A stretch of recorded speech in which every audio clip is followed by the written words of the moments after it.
हाय दोस्तों, NF5 में आपका स्वागत है। आज के अपने इस वीडियो में मैं बालेंद्र शाह का जिक्र कर रहा हूं, जो नेपाल के अगले प्राइम मिनिस्टर होने वाले हैं।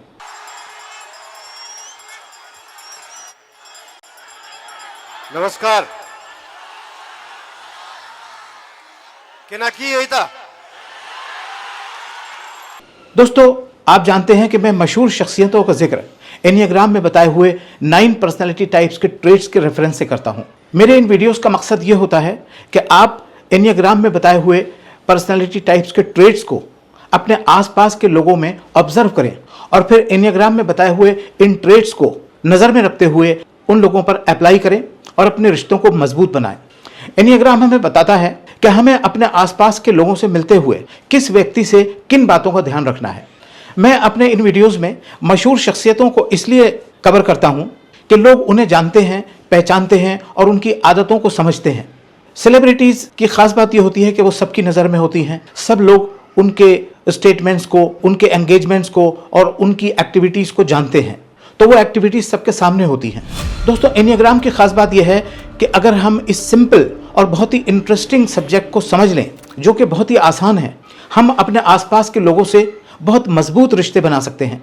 क्योंकि एनियाग्राम बहुत ही एक्यूरेटली हमको ये बताता है कि किस व्यक्ति से मिलते हुए हमें किस बात का ध्यान रखना है, और एनियाग्राम हमें ये बताता है कि किस व्यक्ति को हमारे अंदर कौन सी बातें बुरी लगती हैं और कौन सी बातें अच्छी लगती हैं। और वो भी इतने एक्यूरेटली बताता है कि सिर्फ 4-5 बातें हमें अच्छी लगती हैं किसी के अंदर और 4-5 बातें बुरी लगती हैं।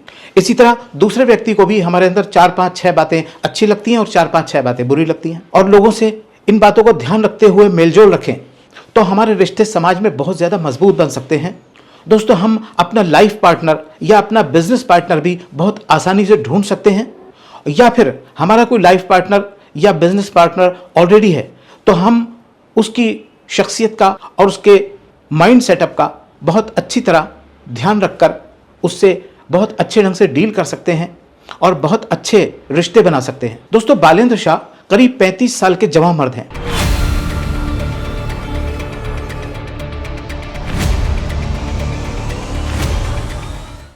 और वो करीब 32 साल की उम्र में ही काठमांडू के मेयर बन गए थे।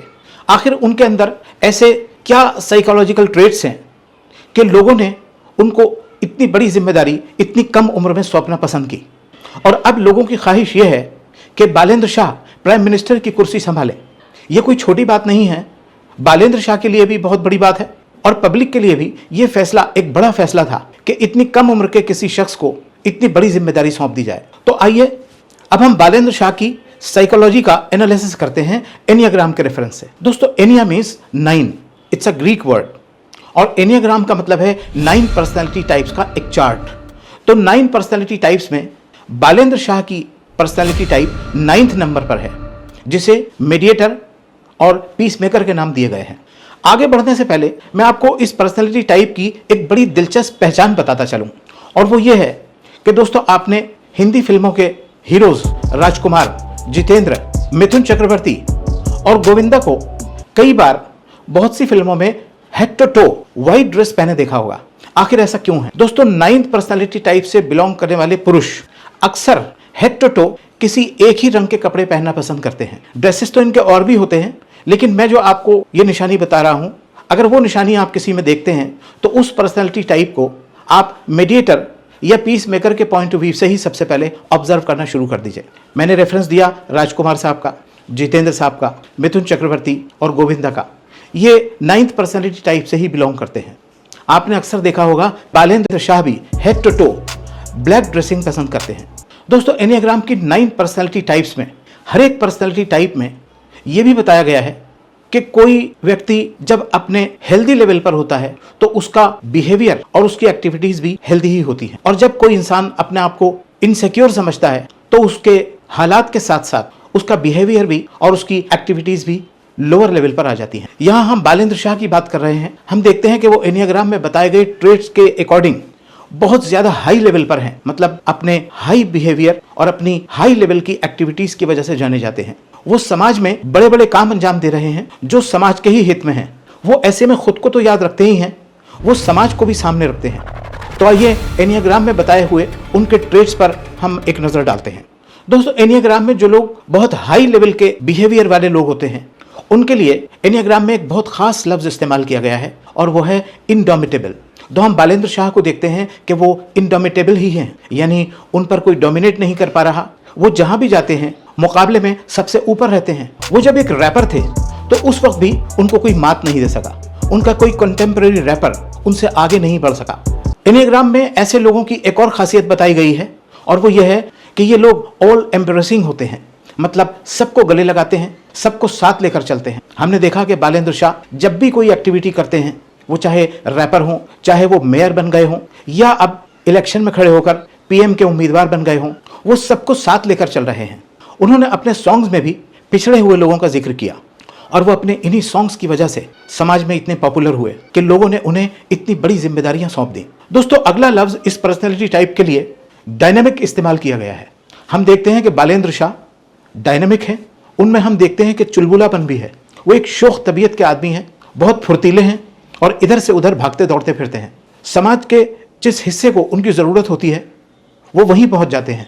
यही वजह है कि समाज के तमाम लोग उनके साथ हैं। वो किसी चीज़ के लिए एक आवाज़ उठाते हैं और मुल्क के कोने कोने के लोग उनके साथ आ जाते हैं। उनकी शख्सियत एक तूफ़ानी शख्सियत है। दोस्तों मैंने इस वीडियो के शुरू में बताया था कि इस पर्सनैलिटी टाइप के लोगों को मीडिएटर और पीस मेकर के नाम दिए गए हैं।